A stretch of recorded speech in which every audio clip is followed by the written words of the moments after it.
Hello, my name is Brittany Quickle from Chiaroscuro Tarot, and we're gonna do a little Mercury Retrograde post-eclipse tarot reading. Okay, we're gonna tap in and see what we need to know. Today is Thursday, May 11th, I believe. So we are almost out of the clear with Mercury retrograde. We just finished eclipse season, which was extra chaotic.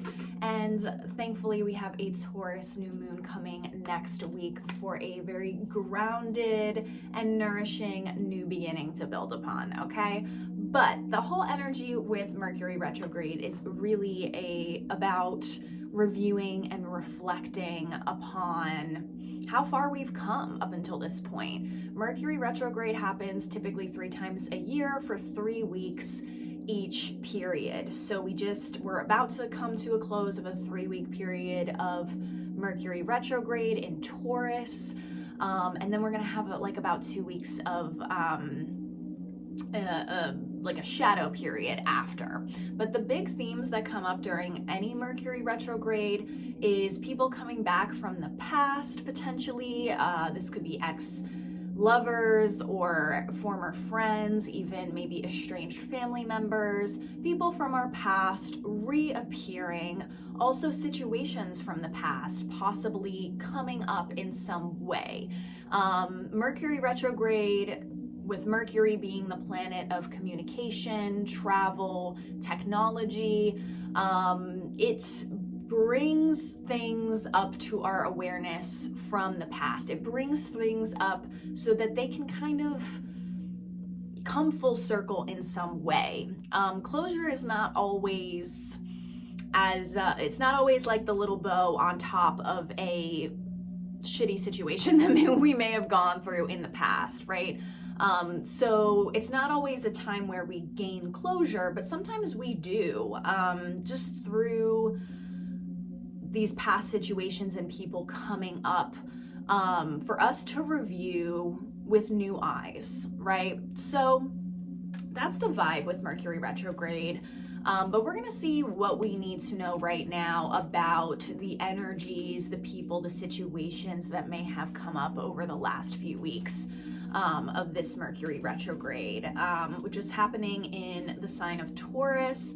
Taurus is an earth sign, very grounded, stable, ruled by Venus. So there's a lot of love and beauty and lots of food.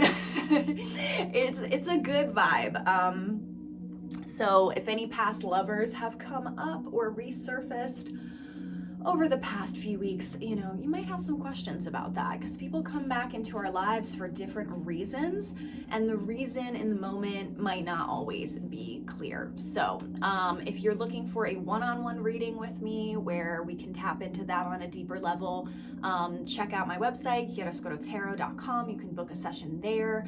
And I also have a Mercury retrograde Reiki Reset Cleanse that's happening this Saturday on the 13th. That is distance Reiki that you can receive at any time. Sorry, I'm dropping these cards. If you sign up, you're basically receiving distance Reiki that I will be sending out on Saturday night. And this is an energetic reset and cleanse, again, because it was, with all this energy coming up from the past and reviewing past situations, while it is very productive, it brings up a lot of energy that needs to be released and let go and cleansed away. So if you feel like you need that, sign up for my distance Reiki Reset Cleanse that's happening this Saturday, and I would love to have you. All right, so on the topic of things that need to be let go and released, I am going to pull from this Power of Surrender Oracle deck, which I love, just to see what it is that we need to let go of, release, and surrender in the wake of this eclipse season and Mercury retrograde. All right, let's pull 3 cards. Ooh, beautiful. I love this. Okay, so we got surrender to wonder and awe. I love that. Surrender your fear of intimacy. Ooh. And then we got surrender to miracles. Oh, I love that. Okay. Surrender to wonder and awe. Open to the magic of every moment and sense the awe and wonder in all of life. This attitude will keep you connected to the ecstasy of flow. Oh, I love that. And I love the colors in this as well. Yeah, surrender to wonder and awe. That is also a beautiful way to ground yourself during this Taurus season. Again, Taurus is an earth sign, Venusian ruled, very deeply connected to nature. And that's what I think of, right? Like during the pandemic in New York City, I moved to a neighborhood where a lot of people have gardens outside, and in the summer I would walk through the streets and just kind of look at everyone's like roses and gardens and all the different flowers that were in bloom. And yeah, I was just really always filled with this like sense of wonder and awe and really a deep appreciation of the nature and beauty that has always been around me, but that I didn't really ever stop and take a look at and notice until I had all this time and space to do that, right? In solitude while in quarantine. So yeah, surrender to the wonder and awe, because there's magic all around us, and that's a beautiful reminder of that. Okay, surrender your fear of intimacy. Okay, you are ready to let love in. Compassionately identify and begin to release any patterns that stop you from opening your heart. Oh my gosh, I love that. You are ready to let love in. Compassionately identify and begin to release any patterns that stop you from opening your heart. Yes, I love that, especially for my people who have had, I don't know, some type of a love or relationship come up into your awareness over the last 3 weeks. Maybe it was a past lover or a past relationship, or the lessons that you learned in past relationships that kind of, help you to see those experiences with a new light, right? Help us to kind of look at what we learned from those people and from those relationships that we had, right? Because the best is yet to come, really. I can look back on past relationships with a lot of gratitude and appreciation for all of the lessons that I learned, and also be very grateful that I have made space for welcoming in new love and new relationships, right? You are ready to let love in. So I love that. I don't know who needs to hear that. Okay, surrender to miracles. Be open to miracles occurring in your life. Feel and know that these events are real. Let go of any resistance and banish any doubt that miracles can happen. Yes, I love that with the moon and these dolphins. I don't know who needs a sign of dolphins right now, but there they are. I have been listening to on my repeat playlist this old song that probably everybody knows. It's by Hot Chocolate, and it's called I Believe in Miracles. That might not be the title of the song, but it's like, I believe in miracles, Anyway, that's what I always think of. It's such a good song. Oh my God. So if you need to get into a vibe, I would highly recommend it. All right. So I love that. Surrender to wonder and awe. Surrender your fear of intimacy. We are not fearing intimacy. We are letting love in because we deserve love, and love loves us, and the right people and situations and relationships are they're coming to us for a reason. And surrender to miracles. I love that as well in pretty much every facet of life. You never know who you're going to run into. You never know what's going to happen. You really never know. And even though this time is kind of chaotic, there are still blessings at the same time. You know what I mean? We got to focus on like the positive stuff. Oops, hold on. Sorry, my My phone is gonna die. All right, so let's pull the tarot. Okay, so let's see, what do we need to know in the wake of this eclipse season and Mercury retrograde in general?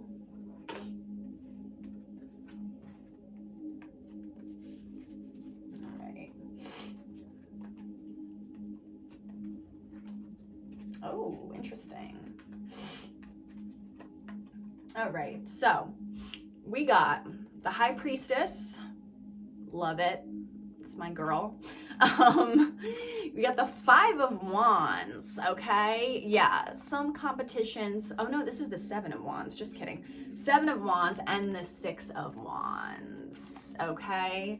So the High Priestess is a major arcana card that comes through when we need to listen to our intuition, when we need to really kind of ground ourselves and also be still in times of chaos, but really whenever. The High Priestess is tuned in, seated at her throne in between two worlds, always. It doesn't matter what is going on. It could be chaotic, it could be times of peace, times of war. It doesn't really matter what's going on. The High Priestess is always tuned in and is always seated right in between those two worlds. She is a gatekeeper, and she's also an interpreter between these two worlds and these two languages, right? The physical world and the spirit world, right? This world and the next world, right? This physical world and the underworld. Like there's so many themes there, right? We also have pomegranates on the veil behind her, which represents Persephone and her story and going into the underworld for 6 months and then re-emerging. Again, being this woman who can move between two worlds, and that's exactly who the High Priestess is. High Priestess is extremely psychic and clairvoyant, but she is also, she represents all of us. Deep within, we all have a High Priestess who is deeply tuned into our own intuition and emotions, and really, you know, tapping into and tuning into the other side as well. We do this more often than we think. For my woo-woo witches who are doing this all the time, you know, you already know. But for my people who are maybe, you know, you don't identify as psychic, we are still tapped into this other world through our dreams, through our subconscious, through our inner knowing, through our intuition. You know, I'm sure everyone has had an experience in the past where you got a gut feeling to avoid a certain place or a certain person, or to go a certain direction, or maybe to, you know, you're heading somewhere and something tells you, you know what, I should just turn around and go home, right? That is your inner High Priestess protecting you, telling you to listen to your intuition, to quiet your mind so that you can listen and tune into those subtle, nuanced messages that are coming through for you. This may also be a great sign to meditate, to start meditating, to start maybe even learning a little bit more about like occult knowledge and spirituality, to maybe start learning about the tarot, or learning how to tap into your own inner knowing, inner guidance. For my artists and creatives, we got to be tapping into our inner High Priestess, because that's how we can get down into that level of the subconscious where we're accessing what Carl Jung would call the collective subconscious, which is where a lot of ideas come from. I'm not sure exactly where they come from, but I know for a fact with my training as I'm not trained as a psychic, but I've been psychic my entire life, but I have been trained as a neuroscientist and as a hypnotist. And we know that there's something to that, right? From the scientific perspective, when we access that deep subconscious area where all these surrealist ideas and images and metaphors come forth, right? It's hugely beneficial to our creativity, right? So as artists and creatives, we're always going to be tapping in into listening to our own high priestess. So I love that. And you also might be feeling a little bit like you want to retreat and be alone in your own energy lately, especially with all this chaos going on. And it may, cause you to, reflect on what came up during Mercury retrograde, meditate on it, journal about it, do some dream interpretation as well. I know people have been having some really weird dreams coming up. My parents literally just called me yesterday because they were like, oh my gosh, we both of my parents had a dream about the same person on 2 different nights, and they didn't even tell each other about it until yesterday, and they realized, and then they called me because, I'm the local white witch. So, I'm the high priestess that you call when you have weird fucking dreams that you need to analyze, or if you need a tarot reading or a Reiki cleanse, I'm your girl. So yeah, the high priestess is, encouraging you to explore the stillness, the mindfulness, and your own inner worlds. So I love that.